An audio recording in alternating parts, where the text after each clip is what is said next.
And if you have heard any of my videos, I am all about consistency, because being consistent is the essence of being good. Just never really being bad means that you are good or better than that in high school. Now, also, we have to talk about, remember when I said, well, when we looked at how good we were, we have to talk about your opinion versus reality disconnect. There are two ways we can look at this. Number one, you may think you're better than you are. If you're looking at your opinion versus reality disconnect for how good your range of reality is, what you should do is take actual stats. Just have somebody take a court, much like the one I've drawn here, and just mark down all the places you actually pass in practice. If your passes look like that, then you have to say your range of reality is that big, because all your balls are in there. If you get one weird one here, or a couple weird ones over here, and guess what? If you discount this one and this one, you got to take two off that were perfect too. Got to take the perfect as well as the extremely bad out. But if basically you're passing in an area this big, there's your range of reality. There it is. As you get better, your range of reality will change. But I want you to figure it out through taking stats. Now, the other thing is, the other way to look at a range of, an opinion versus reality disconnect is, let's change skills to make it make more sense.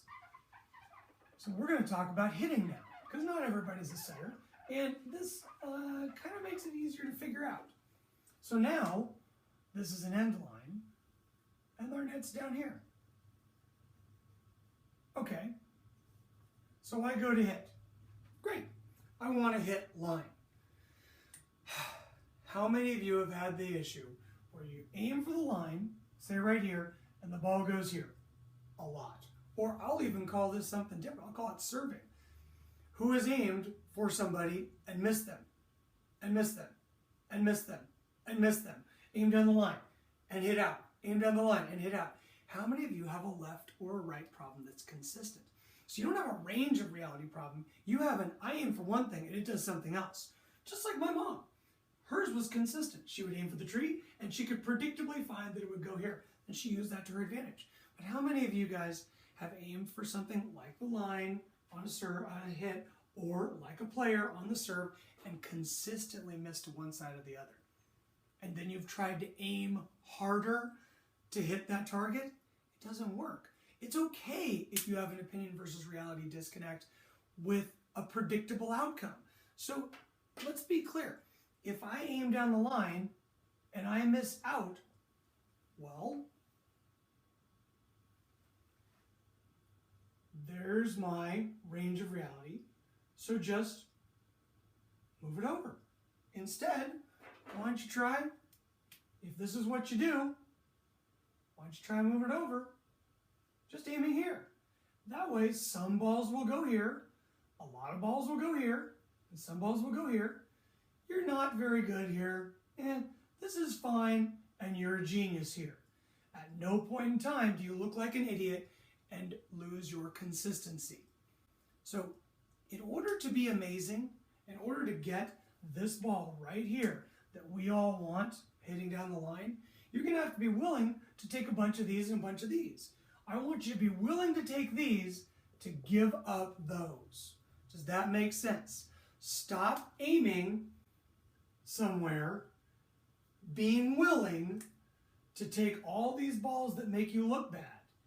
Be willing to aim somewhere else, aim somewhere in here, to get some balls over here and some balls over here and no balls there. That is what is going to make you a better/amazing player.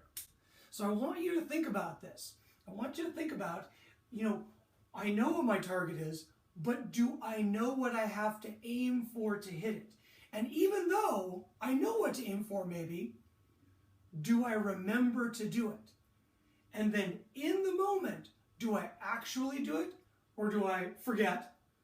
Or does sometimes my hand kind of take over? And if you don't know what I'm talking about, it's only because you haven't gone through this process. I want you to do this. I want you to figure out your target. That's a no-brainer. Everybody knows what they want to hit. The setter, the line, the hitter, whatever it is.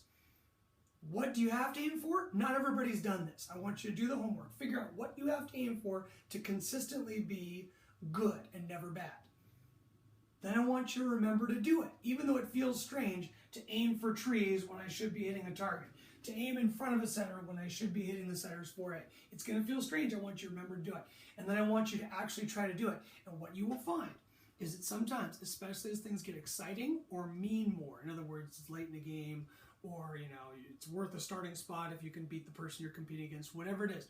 When things start to mean more, your hand, your arms will fudge back in the direction of just aiming at whatever it is you want to hit.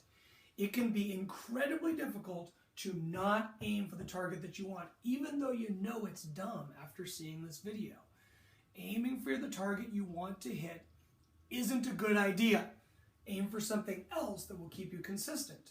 Will keep the ball in a place that's always going to be good-ish and never bad, and you'll become better instantaneously.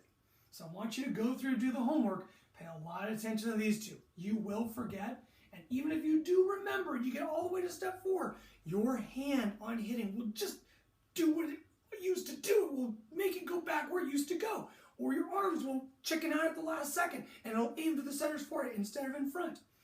You'll find it can be very hard unless you have really made the decision to stick with it.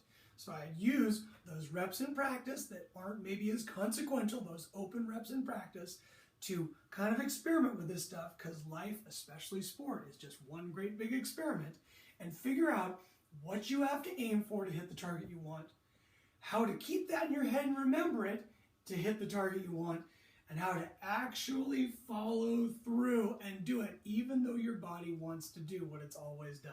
Because I'm telling you, the way to hit the target you want is usually to aim for something you don't want in order to hit something you do want.